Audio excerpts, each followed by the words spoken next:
ಶಿಕ್ಷಣ ಅನ್ನೋದು ಮಾರುಕಟ್ಟೆ ಶಿಕ್ಷಣವಲ್ಲ ಹಾಗೂ ಕೇವಲ ಉದ್ಯೋಗಕ್ಕಾಗಿ ಅಥವಾ ಹುದ್ದೆಗಾಗಿ ಪಡೆಯುವಂತಹ ಸರಕು ಅಲ್ಲ.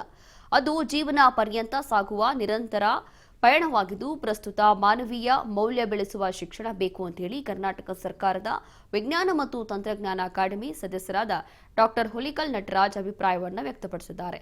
ನಗರದ ಎಂಜಿ ರಸ್ತೆ ಬಳಿ ಇರುವ ಗಾಂಧಿ ಭವನದಲ್ಲಿ ಜನಕಲ್ಯಾಣ ರಿಸರ್ಚ್ ಅಂಡ್ ಚಾರಿಟಬಲ್ ಟ್ರಸ್ಟ್ ಹಾಗೂ ಉದಯ ರವಿ ಇವರ ವತಿಯಿಂದ ಭಾನುವಾರ ಅಂದರೆ ಇವತ್ತು ಹಮ್ಮಿಕೊಳ್ಳಲಾಗಿದ್ದ ಎಸ್ಎಸ್ಎಲ್ಸಿ ಮತ್ತು ದ್ವಿತೀಯ ಪಿಯುಸಿ ಪರೀಕ್ಷೆಯಲ್ಲಿ ಉತ್ತೀರ್ಣರಾದ ಪ್ರತಿಭಾನ್ವಿತ ವಿದ್ಯಾರ್ಥಿಗಳಿಗೆ ಪ್ರತಿಭಾ ಪುರಸ್ಕಾರ ಕಾರ್ಯಕ್ರಮವನ್ನು ಜ್ಯೋತಿ ಬೆಳಗುವುದರ ಮೂಲಕ ಉದ್ಘಾಟನೆ ಮಾಡಿ ಮಾತನಾಡಿದರು. ಇಂದಿನ ಶಿಕ್ಷಣ ವ್ಯವಸ್ಥೆ ಮಾರುಕಟ್ಟೆಯ ಸರಕುವಾಗಿ ಮಾರ್ಪಟ್ಟಿರುವುದು ಆತಂಕಕಾರಿ ಬೆಳವಣಿಗೆ ಅಂತ ಹೇಳಿ ಅಭಿಪ್ರಾಯವನ್ನು ವ್ಯಕ್ತಪಡಿಸಿದ್ದಾರೆ.